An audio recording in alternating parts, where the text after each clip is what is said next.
and how to build your business when you're still on a payroll. So not necessarily moving into full-time self-employed straight away, but taking a small steps to get there. And questions and answers at the end of the presentations. Couple of words about me. My name is Anna Bieniasz. I would also accept that pronunciation, Bieniasz. I've been working in sales for several years. I have experience in B2C and B2B from various industries, so I can bring my experience and make it a little bit more general for theoretical educational level. And personally, I would say that the best description who I am today is unemployed. I have left the corporate world and I'm moving into being an entrepreneur, and it's work in progress.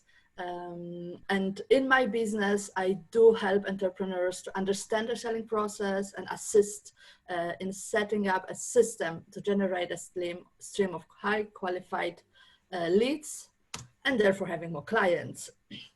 So here is the questions again. I had the questions. Jane, do you know what are the answers? I think a couple of people haven't filled them in, but we have the majority. Well, we have 4 people who say they have their own business and 2 people who say they're unemployed at the moment. So the other 2 people haven't necessarily filled it in, but I think we can go with the fact that you have a good mix of people who are going to be looking to get sales. Okay, that's fantastic. Because also the ultimate question is, what do you want to do for a living? How do you want to earn your living? So whether it is a payroll, whether it's self-employed, both is fine. It's not that it's better or worse, it's just what's best for you. And what we want to do today is to help you answer that questions and to kind of figure it out where you fit best, but also give you kind of a skills that can be applicable to both. Because also those who look for a job, basically you are a business. When you're looking for a job, the interview is basically a sales process when you are the service and they're buying a product. So the sales technique for finding a job will actually still apply and might help you finding a job or actually being better at your current job. What I would like to do first is take a moment to see how great current time is to actually start your own business. And why I say that, the actual knowledge that is available on internet for free, if you know where to look for it and how to look for it, the value that it's there, it's unbelievable. You can self-educate yourself without spending a dime, just on the right YouTube videos and the right online courses. And also, obviously, the COVID situation cannot go without comment. First of all, it actually makes the knowledge even easier accessible and even more available, sometimes even free of charge, what usually costs quite a lot. So this was a great opportunity to get great value without investing much. And I would say the current word regarding COVID is pivot. So the companies they need to change, they need to adapt. And someone said, never waste a good crisis. So in a sense, when it is a scary time, it is unknown time, but at the same, when you approach it right, it might be the greatest opportunity to actually start a business or find a perfect job with the right mindset. So let's look into the future. Maybe you want to find a second stream of income, or maybe you want to perform better at your current job. Those are all the questions that we will answer today, and hopefully you will have some practical tips how to be more effective in anything what you do. And this slide, I would like to mention that you can monetize on your passion, in the sense that you can figure it out what you are great at and then consider how you can earn money on that. It's not always straightforward. Sometimes it's a little bit creativity. And as an example, I used to study geography. A lot of my friends were climbing rocks, and that is a particular skill. And my friends decided to make a business out of it. They are working on the heights. Maybe not the most glamorous work, because it's a lot of window cleaning and putting constructions on the roofs or removing the snow. But this is one of the examples when you can turn your passion to the profitable business. So figure out what you love and then think about it, how you can turn it into profit or a business. A little bit of theory, or looking at the business from the numbers side. The traditional way, the way how many entrepreneurs look at a business or how it's measured, it's profits. But the profits is taken as a revenue minus expenses. So you think all about the money that you spend as an expense in your business, and that's how you get to the profits. What I would like to do with you today is to look at the profit and how to get there a little bit differently. So more from the how do you really get there, and how do you actually get to your profits. Firstly, you need to have leads. So people who might be interested in your service or product. Then you have the conversion rate. So how many people out of those interested actually become your customers? Okay, we have customers. So what we do with them? Number of transactions per customer multiplied by the average euro sale of that transactions. That is your revenue. So not profits minus cost, but actually the number of customers, how much they spend, and how many times they spend with you. That's your revenue. And then how we go to profits. Revenue, you multiply by your margins, and then you get your profits. We will take a look at the margins again in another slide, so don't worry about that detail. And to clarify what a lead generation is, or what the lead is, if you're not into sales, you might not be familiar with it. If you are into sales, you know it all too well. In principle, leads is a total number of prospects over a given period of time that are interested but haven't bought from you yet. So they know about your service, they know what you're doing, they might be interested, they might need your service, but they're not clients yet.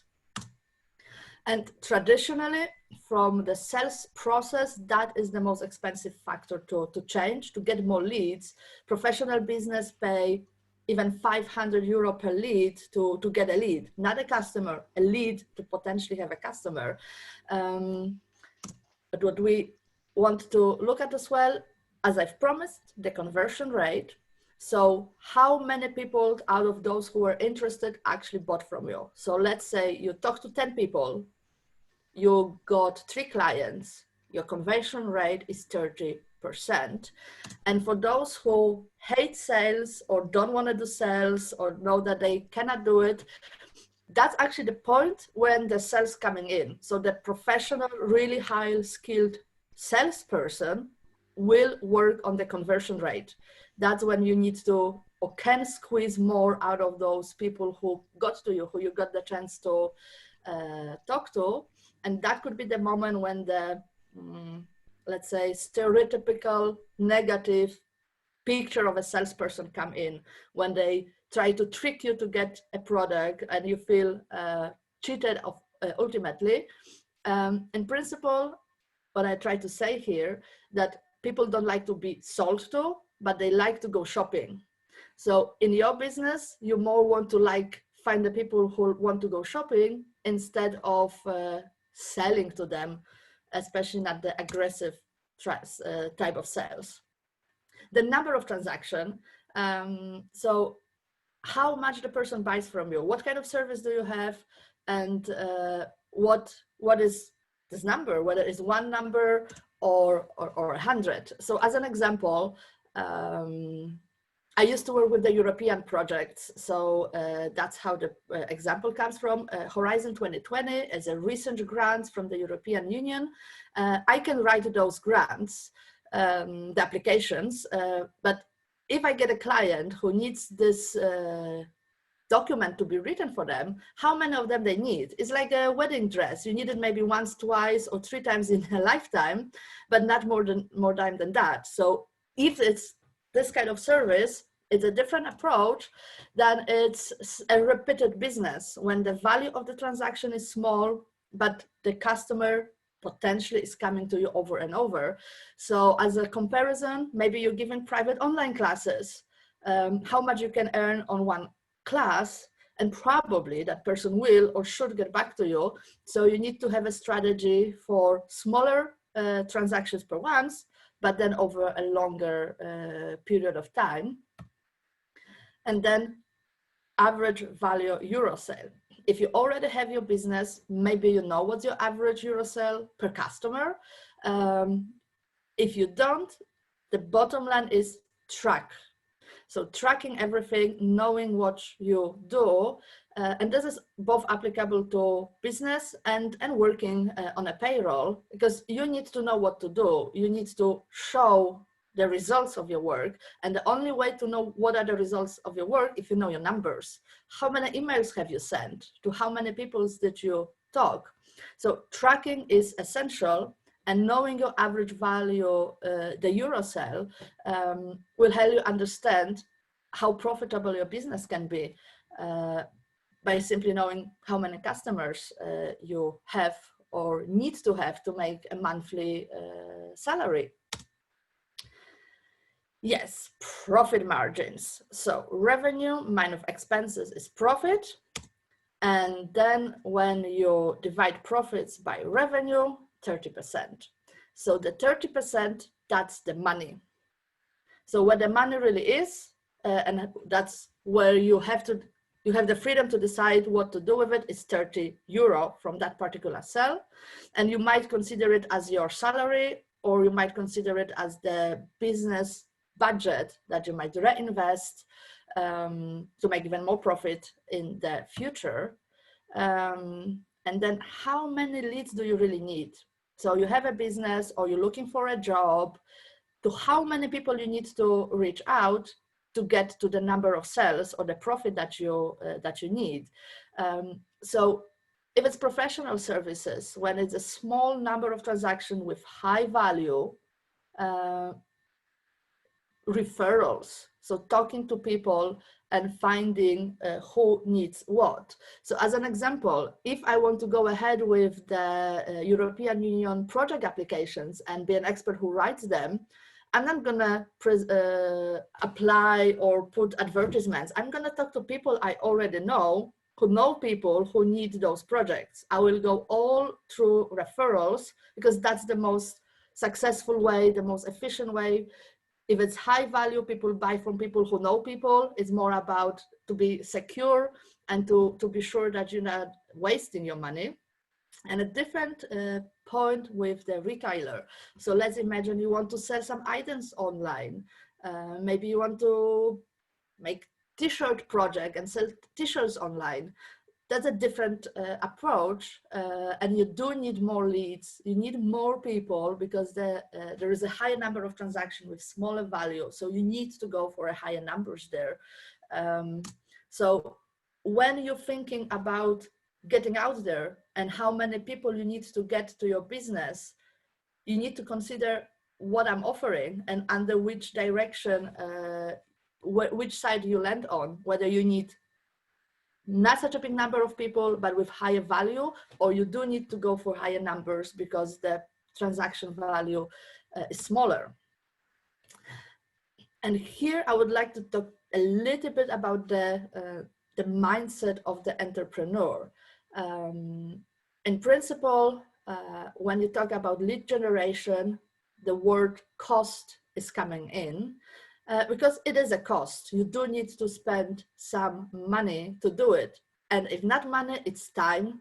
And time is money, so we're still back to the cost. Whatever you invest, you need to look at it as an investment in the sense that how I get back the value from it. Theory, allowable versus investment acquisition cost. The principal part is that if you have a business that you don't need to make your profit straight away, you cannot afford to wait long term. You need to make sure that the cost of getting your clients, that you can afford that is within your budget. So for example, thinking long term, giving value. At the beginning, you want to work for free. Maybe you want to give some services for free. But will you be still in business to collect the money if you keep giving for free for too long? And at the same time, the investment, when you know you will be there and that you will be able to get your money back and actually profit from this investment, that's a great thing to do. The bottom line is you need to answer where you are within your business to make sure that you're still in business. And bringing back COVID here, currently with the low liquidity of many businesses and some struggles, probably would be the right strategy to focus on allowable acquisition cost. So those you spend that much that will bring you your money back in a short term to make sure that you, well, keep your financial flow. There is some strategy how to, like you have to count it. So you need to look how much you're spending and how many customers you're getting from the money. And then you can calculate how much you've actually spent per customer. Long story short, let's say it costs you 20 euro to get a customer. If the value of the service is 100 euro on your invoice, if it's 1,000 euro, that sounds very cheap. But if you're selling something that is a t-shirt for 20 euro and your revenue is maybe just 5 euro, that would seem that you have spent too much on getting this customer. And if it's a long-term investment that you believe that person will keep coming back from you and eventually you will get higher, that's fine. But you need to know how much the person will spend. So basically we're coming back to tracking. You simply need to know the numbers. You need to know what you are doing, how much money you get per customer, how much it costs you to get there. And you only know that if you write down everything what you do and write down all your numbers. And also not really hoping, because in the marketing is the saying that 50% of my budget is wasted, but I simply don't know which part of it is wasted. In here, this, let's say, new approach, you need to know, and you need to spend the money of what is right. And of course, there are many theories. You will talk to different people and they will tell you, one will tell you Facebook is dead, the other people will tell you cold calling is dead. And they probably right in their own universe. But for you, you need to do the math, you need to do the measure, and you need to know what works for you. So you run an ad on Facebook, you decide how much money you spend for this ad, you see the numbers, and then you know either it worked or it didn't, and you move on, or you continue with the same ad if it's bringing you customer. So knowing your numbers will help you knowing if things work. And also from the mindset point of view, if you do want to sell things, you want to sell an electric drill, you have this salesperson mindset going door to door and selling, saying I'm selling the most amazing tool. Alternatively, or ideally, you look for the people for the problem, because people don't buy a drill, they want to buy a hole. So you need to look at people who need a hole in their wall, and then they want to buy from you. They're happy because you bring them what they need. You bring them a solution to the problem what they have. So when you think about yourself as a person who's applying for the job, or you're thinking about your business, focusing about the problems and which problem you are solving. So to give you close to home example, I'm not looking for people who want to buy systems to systematize their sales. I'm looking for people who have a problem with sales, who don't want to do sales or who don't know how to do it and who want to improve it. I'm looking for people with a problem and I'm bringing them the solution. I will repeat that quite often in this presentation to hopefully that sinks in, that tracking, measuring what you do is essential, and a little bit, let's say, of personal sharing. That used to be the biggest challenge for me, the tracking part, which I simply don't know what I was doing and how I was getting to my results. And that was bad. And I wasn't the most efficient I could have been because I was doing things on a feel or by random. And the important part is that if you track what you're doing, then you measure, then you evaluate, then you can forecast how your future would look like. You simply know. It's no longer guessing or not being sure. You simply know. What I also would like to take a look at is branding versus lead generation. If you're on social media, we've all heard enough about branding. It's like a new word. You need to have your online presence. You need to have your own personal brand. And that's true. With social media, it's yet again easier than ever to build and create your personal brand. And you are a brand. Your name and surname is your brand. So whether you're having your own business or you're applying for the jobs, you are the business and you are the brand. And you need to work on that. And it's quite easy with the social media. And at the same time, that doesn't mean that it's better than the other. It is depending on what you do and who you are. And basically, as always, usually the middle ground is the right answer. So you do need your branding, but you also need your leads to make sure that you get as much as possible. So both those who come to you because they know your brand, but also those who you find to get to know your brand because you reach out to them with your lead generation process. The other way to look at your customer is a lifetime value. So in principle, finding those people, chasing after them, it's difficult. And if you have a person that's already buying from you, it's easier to sell to that person again than to find another one. So cross-sell and upsell are both strategies that you probably have in your business already. And if you're not, you might want to take a look at it. So if you have a person who's interested in your business, what other services they might buy from you? If they're already happy with you, they're happy with your burger. So which kind of fries or drink you can offer next to that? If it's a European Union project, maybe you want to offer an evaluation, you want to offer an update of the oncoming grants, maybe you want to offer a service of searching a project partners, and so on and so on. So you already have a client, how much you can offer them, and really think about everything what you can offer to, well, squeeze as much as possible from that one client if you already have them. And looking at upsell or downsell, well, maybe you have sold a small service.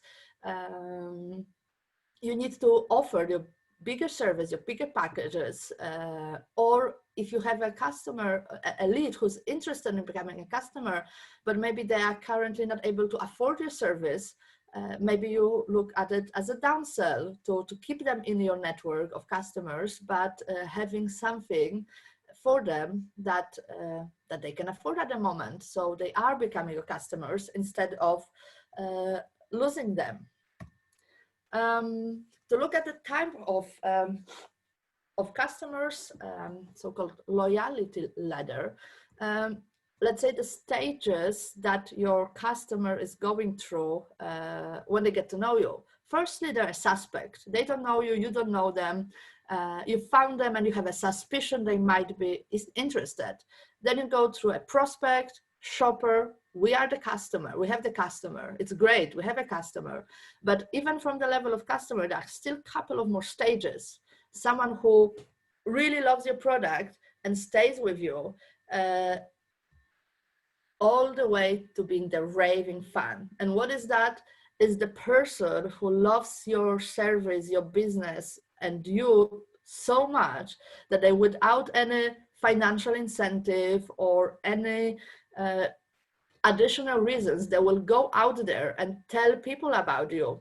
They will say, you know, have you seen this guy? He is just the best in sales. Have you seen that service? They are absolutely amazing.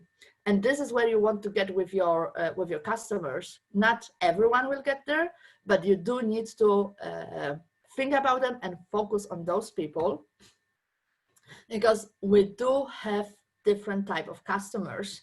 And also for looking for a job, you may think of it as also your colleague at work, people who you hang out with, or your clients. They are either awesome, you absolutely love them, they always on time, they do what you ask them, they buy from you, they don't complain, they don't come up with some expectations for discounts and so on. You absolutely love those people. Then you have other customers who are fine, and then people who you can't deal with, and people who are dead to you, dead to your business.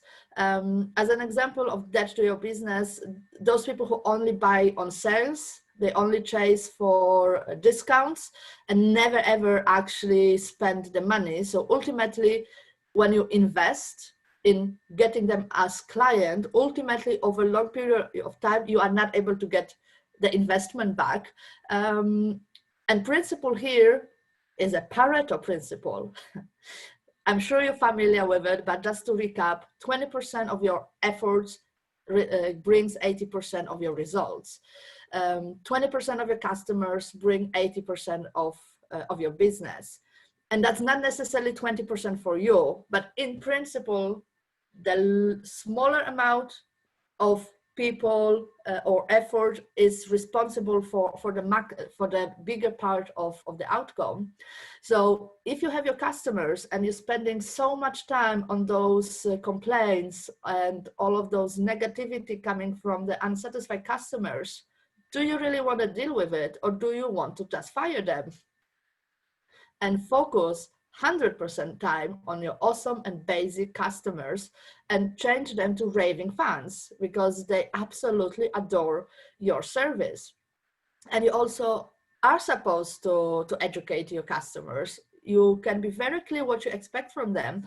And maybe just a basic example, but let's say you are doing nails and you have a lady who is always late and is always pushing your schedule because she doesn't really care. First of all, you can educate her. You have to be on time. You can explain why it's so important and crucial that she's coming on time. And ultimately, if that doesn't work, just fire and keep your schedule open for people that it's a pleasure to work with. But also, ultimately, you do need to paint a picture of an ideal customer. So in your mind, you should know who that person is and how that person looks like. So that you're consciously chasing after that person. You know who you're looking for. So either you have devils of angel in your business, you do need to focus on your angels and simply have happy, relaxed life in your business as much as it's possible. I don't want to spend too much on this slide, but the principle is yet again understanding and knowing your potential customer or your ideal customer, and in this sense, to which needs of them your business is answering. And yet again, in those uncertain times with many businesses are struggling, I would say it's more important than ever to really understand which needs are you satisfying and maybe shift from one another. Maybe not so many people care about leisure at this time, and consider if you can spin it from leisure to affection. I don't know. You have to answer those questions yourself, but taking a close look which services are there will help you to understand how you can change or how you can adapt. Yet again, talking about leads, you can go out there and look for people outside of your network or outside of your current customer base, or would you rather just simply look to what you already have to minimize the cost? You already have a database of customer. If you already have the business, you have the people who actually buy from you right now, but you have also the network, the database of all of the people who bought from you in the past. Why not reach out to them? How are you doing? What's up with you those days? If everything is all right, just a simple reach out to check if they're fine might open the doors for future sale and staying connected with basically your network. People that you care for, the service that you're providing, it's caring for them. So you want to stay in touch with them and at the same time make sure that you're utilizing your resources and making as much profit as possible from what you already have. And the same goes for referrals. Just don't afraid to ask. Either whether you're looking for a job or new customers, you simply need to ask. If you don't ask, the answer is always no. It's simple as that. So for example, if you're afraid to do sales because you're afraid of the rejection, if you're afraid of people saying no to you, well, you're already doing it. You're getting no from everybody, but not, by not being out there. So applying for the job, sending your resume, sending cold emailing resume, even when the job is not there, if you want to work for them, talking to your family and friends, you might be surprised how much potential you have within your family and friends if you ask them or if you tell them that what you're doing or what you're looking for. I cannot stress how important that is to simply go out there and ask in any case or any circumstance.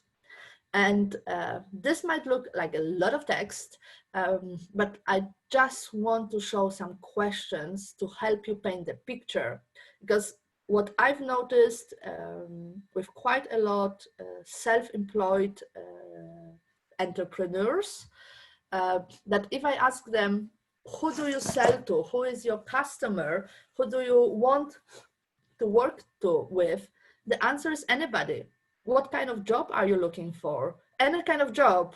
That's not how it works. Anybody does not exist. You cannot just say, whoever buys, I'm fine with it. Well, that's true, but you need to know who are you chasing after and go after them. So fair enough, you need a job, you don't really care that much at the moment. You can apply for every job, fine, but you need to know which particular one you really need to go for. Because let's be honest, how many emails a day we can send? 1, 10, 100? You have limited time, so you cannot reach everybody. And the same goes for online social media marketing. You cannot advertise to everybody. You can target it, and to be able to target your ads, you need to know who you're targeting. Google knows everything. They know what kind of underwear people wear on Tuesday. You can target your ads that specifically. So you really need to know the answer, who is my target audience, to be able to target them. Okay, some practical examples how to really get those people to you. So basically marketing of your business in the sense that you're putting a crab cages all around, so they're coming to you, and then you just pick them up, and you don't actually do any hard sales in the process. So how do you put yourself out there? Newsletter. Yes, it's still alive. You can still do newsletters if you do it right, and you do have content and the value in that newsletter, and you target the right people. They will love it and come back from it to you. Blogging, yet again, is still a great way to get people, especially if you're like an expert in the subject, starting an expert blog, to put yourself out there, to bring the right kind of people to you. That's definitely still a valid way to get there. Drip marketing with emailing. I'm a huge fan of cold emailing. In my opinion, they work if you do it consistently and gently. Sell to me, but do it gently, so you're not overwhelming people with sales emails, but you actually care for your potential customer. You really care how are they, you really care how they're doing with the current situation. You do provide some value with those emailing. You will get your leads from there. Closer sales, rebooking opportunities. How often do you go to a beauty salon or other places when the repeated visit is required? But do they ask you? If you go to a hairdresser to cut your hair, is your hairdresser asking you, shall we book the next appointment in a month or so? Actively asking. Maybe someone will say no, that's fine. There is nothing wrong with that, but you have gave them opportunity to understand that they are welcome back, and you already booked that for them in the calendar. So in a month or so, you're no longer thinking whether they come back to you. You already know they came back to you because you asked them for it. Until further notice service, if that's applicable for you, you might have a service that you get monthly payment for it. And you charge them until you are notified that they want to cancel. And this is also an important service when you do need to have a relationship with your customer to be sure that they're still happy to be buying from you. Up, down, cross sell, always having opportunity to offer your services that actually work with the particular customer. And another topic that, in my personal opinion, is it's very important are the scripts and templates. Also in the corporate world, I would say scripts are very often underappreciated. Of course, you don't have to read from the script, but to have it, so you have the system, you have some ideal conversation on the call, or you have your standard email that is really good and worked for you. You just keep it and you share it with your colleagues, or you share with your customers. And that's the great value. And this is also the way how you can measure. You can add a question to your call. So let's say, let's test if cost saving works, or maybe some other catchphrases work better. If you measure and you have the template, so you keep those scripts, this content, then you can really understand what works for your business. And also the perceived value offer is actually quite interesting. So when you're offering something, what you can give that it has high value for your customer, but it doesn't cost you that much to give it. So someone is buying a new car and they get a full tank of gas. Is that a big number for the company? What is the percentage of the value of the full tank in comparison to a purchase of the car? But it works. People would like to have a full tank in their car. When you're selling wedding dresses, you give away a veil free of charge. Is a value of €100 for a person. It costed you maybe 30 to get there. So giveaways that really have value and bring people to your business, and it's worth it. Many strategies. Let's move on. Yes, so here I would like to take a moment to consider, what do you offer? And in the sense, what do you offer currently in your business? Or what do you offer as an employee? Or what you can offer as an additional service next to your full-time job? And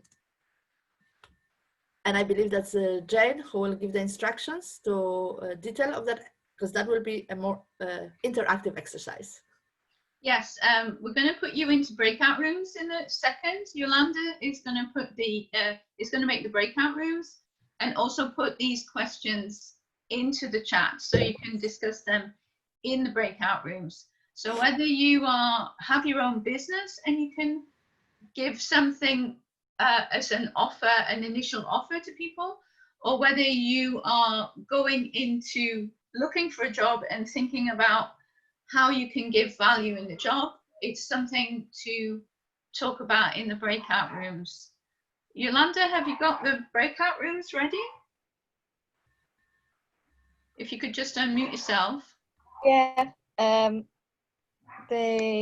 all participants have been invited to join the breakout rooms. Okay, thank you.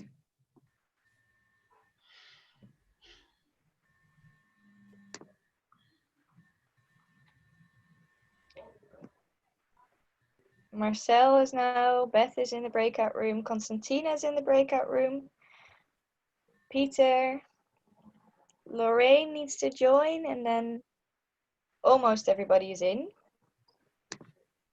Okay. And Lorraine's gone in as well. Okay. Good.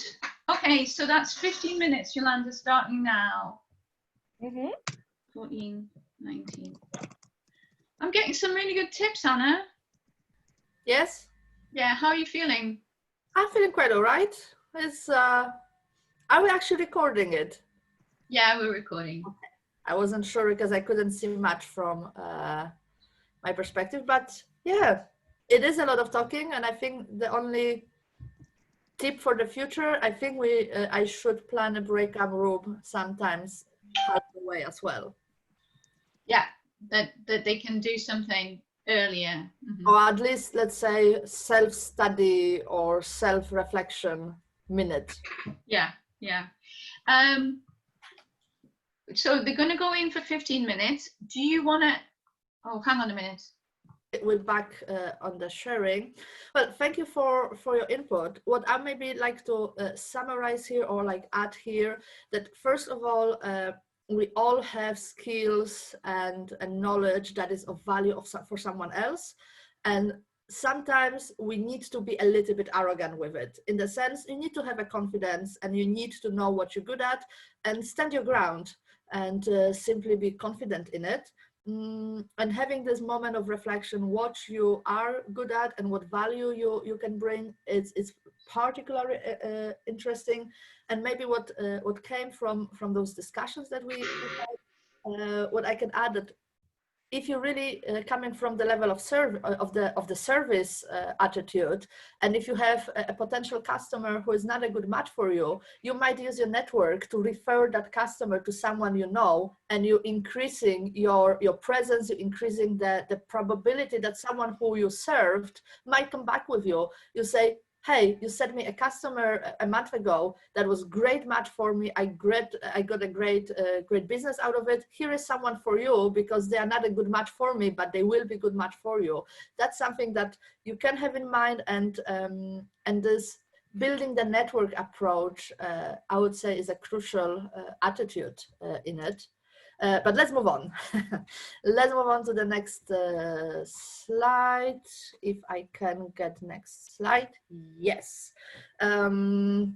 So what are the strategies for the lead generation process? Well, you can give free stuff. I've already mentioned giving the veil to attract someone to buy the wedding dress. You can bundle. It is advised not to give discounts. You don't want to attract people who go after discounts. You more want people who really see the value in your business, and they want to pay the right price for the right service. And then, of course, referrals. I would say it, of course, depends on the business type, but ultimately, word of mouth is it what it is, and keep asking and keep getting out there, but also if you do ask for referral, might consider what do you want to give back for that referral. Do you want to give a discount for the next purchase if they recommend someone? If you want to give some free giveaway, think how you can make it worth a while to your customer to be your ambassador in the world. What benefits they can have for actually doing that for you if they're already happy with you as a service provider. Yes, internet and social media and all of the online stuff going on. I already said that at the beginning, it was never easier than now to get things really, really low price. Just as an example, you can hire a full-time professional assistant from Philippines working for your business for 300 euro a month. It's out there and it's fair price for the fair service in the given global circumstances. So you might try to think globally. You both putting yourself out there and putting yourself everywhere. And there's a lot of discussion whether it's LinkedIn better, whether it's Facebook, maybe Instagram. And my answer is all of it. Of course, you need to focus on one. You need to pick one when you have the priority, but be everywhere. Just be out there and see what's work. Yet again, testing. Making a number. So I've been on 10 platforms and I got this and this number of customers per platform. So now I'm focusing on LinkedIn because I got the biggest number of customers there. But you need to be out there to know that and you need to measure. So that's the bottom line to pretty much everything with the lead generation. Well, so how do you reach customers online? Of course, you need to have your own page. For me, it's of course. A business who doesn't, I may be a little bit going into direction of traditional people, but if the service doesn't have a website, I don't know. You need to have a website. Different ways to optimize to make sure that this page works for you, and then squeeze pages. And this is part when I want to stop for a little bit and just spend some time on it. If you're out there and you're giving value, don't forget to leave an opportunity that you grasp the email or phone number or get this connection. It's because there would be so many people who would make, who would have great online following, but they actually don't know how to monetize on it. They don't have the squeeze pages when people drop the email. And if it's B2C with squeeze pages, you are compliant with the GDPR requirements. They gave you their emails. You are free to reach out to them in the future. So find your free giveaway, build your squeeze page, and start generating qualified leads from it. Then, of course, finding a partner. So partnering with different businesses, maybe with someone complementary, with complementary services, boost yourself out there. What else? What is direct email? Yes, cold emailing, we'll talk about it a little bit, that if you already have a database, use it and use it well. So it's not about whether to send cold emails, but how to send a cold email, how often. And we're coming back to knowing your target, knowing your target audience, knowing your environment. For some industry, the sales cycle takes 2 years. If you email the same director of innovation every week, he will get annoyed because you're just sending too many emails. Maybe once a month, maybe once a quarter is enough. Or maybe there is a different kind of sales that you're making. Maybe you're promoting your webinar that it's coming in a week. So maybe you do want to send 5 emails just before that webinar to remind them it's coming in 5 days. We have 4 more days. This is something extra for you, an hour to go. And if that person registers for that webinar and wants to be there, they probably will see the value of you caring about them, that you want to bring them there. Yes, many ways to reach your customers online, and especially with the current restrictions with face-to-face meeting, it's definitely something to take a look even closer. And online will stay, and it's, well, it is what it is. We need to be online to find the right people. And also maybe what I like to add, people talk about finding your niche. And in face-to-face networking events, it's more difficult to find those right number of people. And with the internet, if we really know who we're looking for, we can really look for them worldwide. And if there is really small niche for you, you can reach them. It's easier than ever to reach that particular niche all over the world. So marketing online, yes. Moving on. That's unique selling points. You need to know what are your unique selling points. How are you different from other businesses? Why they're choosing you as a coach? What are unique selling points from your perspective? So that you also can create benefits list. You're selling benefits. You focus on the benefits when you talk to your customers. But what I encourage you to do right now, it's to take a quick reflection on what you're doing with this structure. So first you consider who you help. So let's say I help self-employed people who struggle with selling their services by systemizing their sales process, setting up for them and executing it. So that's one sentence how I can explain what I'm doing within this structure.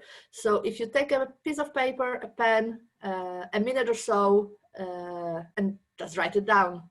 Do the best you can, don't overthink it, go for it.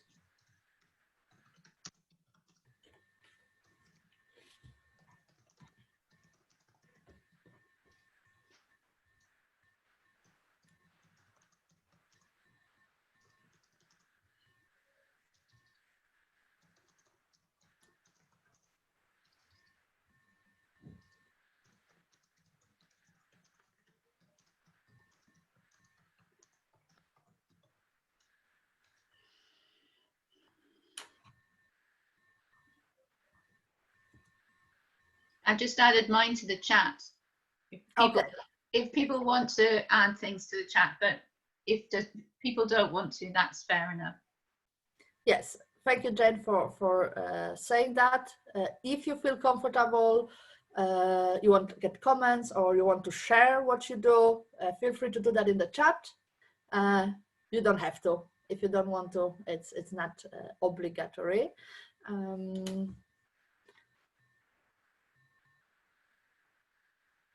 And we'll move on.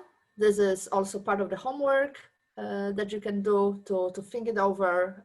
And also, if you take a look on LinkedIn and consciously look at the titles some people have, wouldn't you notice that quite some, especially coaches, would have this structure of description?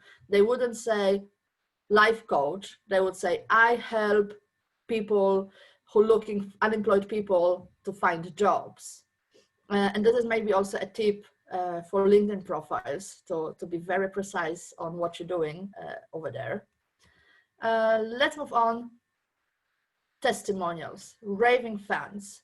I would like to use this opportunity to, instead of explaining to you what a testimonial is and raving fan is, I would like to give you some testimonials. How I got where I am and when people helped me to get here, and how I found my knowledge when I go for it. I would like to bring 3 people to your attention and 1 book. Firstly, Fraser Brooks, a social media coach for network marketers. Network marketing has a lot of stigma around it, and some people run when they see multi-level marketing. I'm not going to convince you to become a multi-level marketing. I will tell you that multi-level marketing strategies for selling online are the strategies that work for everybody and every business. You need to be out there and they doing it right, and he's educating on it the best. The number of hours on YouTube that you can listen to on a content that is brilliant and will help you on your Facebook presence or Instagram presence and get your clients from there. You can get so much value free of charge that before you actually need to buy any of his services, it might be a year before you go through all that knowledge on the online marketing strategies. Second person I want to mention is John Turner, a creator and owner of Connect 365. It's a system. They've created a system to automatically send emails that are not newsletters, that look like a personal emails, that you have opportunity to send an automated message with human touch. Of course, there are many services like that. Why I mentioned Connect 365, because they add so much value to the system itself. The number of templates, of training, of webinars, it's endless, and it's always more, and they always add value. They add so much value that I cannot express it clearly enough. So if you're looking for a reliable partner to automate your email system, I do recommend those guys. And Ratzel Maduro, it's actually the only person I do know in person. We've met before. We've actually know each other for already quite a long time. And Ratzel is an amazing coach. He has a lot of patience and very relaxed and constructive approach to the challenges of the person he's working with.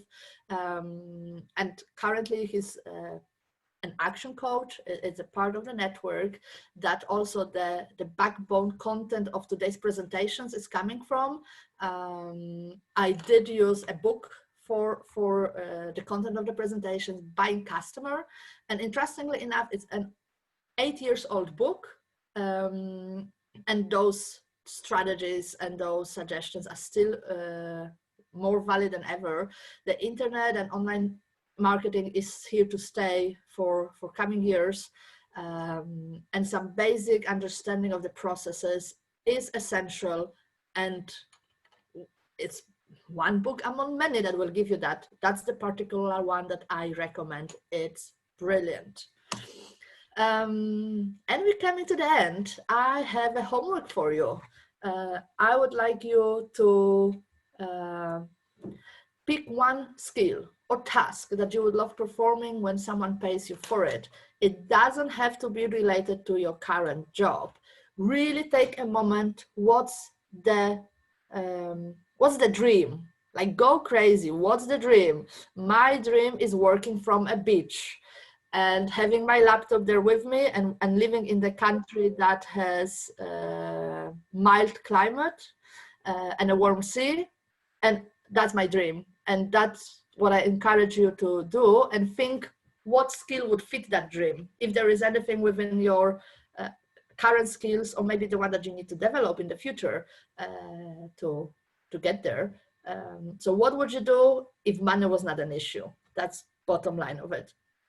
And then imagine who would need your service and paint the picture of that ideal customer. So first you paint the picture of your ideal world and the service that will get you there, and then honestly figure it out who could potentially buy it.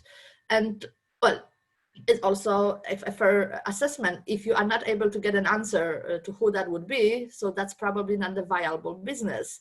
But if you are able to find an answer that there are people who would buy it and that service would be of service, just know it. Just find that picture and maybe consider how to get there when you know that. Too fast. And lastly, do the math. Track what you're doing, put it in numbers. How many hours you work if you're self-employed? Is it 8, 4? But for real, every hour, make a list what you're doing every hour. Do the tracking, at least for a month, how many emails per day, how many calls per day, how many customers you got, anything what you do, put it as crazy person in the metrics and numbers, because that will help you to understand better what you're doing. And it's challenging. I can testify how challenging it is to do this math, but it's worth it. So I definitely recommend that for you as an action plan for coming days. Would we put the action plan to the chat, or is it already there? Not sure, but for sure will be there. Yolanda, are you doing that, or shall I do it? Sorry, I wasn't able to get that. Okay. The exact. Well, we'll put it to the chat for sure in a minute. And just to, let's say, wrap up the presentation, I am very grateful for you to stick until the end, and I hope you got value from that presentation. And on giving value, I would like to, well, do what I preach. So if you want the presentation, you will have the recording. Yolanda is preparing that, so you will get the recording. But if you also want to see the PDF of the slides, that you can maybe go back to the questions or to the math or to some strategies. If you send me an email saying hi and telling me that you've been on this webinar, I will send you the PDF free of charge, just that you have the value and I have your email address so I can follow up with you. Thank you very much, Anna. That was really, really good. I just want to say thanks everybody for being here today. Thanks very much to Anna for providing so much information. And it's been really useful. I've got loads of notes in front of me already. As you know, I can see notes coming into the chat at the moment, so I'm just going to have a look. As you know, and as Anna said, we will be recording this, putting the recording on YouTube, and the link is there already in the chat, but it will go on YouTube by the end of the weekend. Also, please do put your LinkedIn profiles into the chat, and we can connect with everybody who's here. We have more events coming up this next 2 weeks till the end of July. So if you go to the Empower Amsterdam website and look on events, you can see the different chats that are happening. And we also have a workshop next week, Tuesday morning, with Michelle Moritz about getting unstuck, which is really good. Would love to see some of you there as well. And yes, Anna will offer the PDF if you want it, just get in touch with her on the email. And as there's so much going into the chat at the moment, don't forget that you can actually save the chat to your email, to your computer, by clicking on the 3 dots at the side of the chat there, on the right-hand side at the bottom. And there you can get a file of all the chats, so you can get that there as well. And that's it for today. Thanks very much, everybody, for joining, and hope you have a great weekend. And people are having to leave very quickly because it is after 3 o'clock. So thank you, everybody, and we'll see you soon. Okay? Have a great weekend. Bye. Bye. Bye.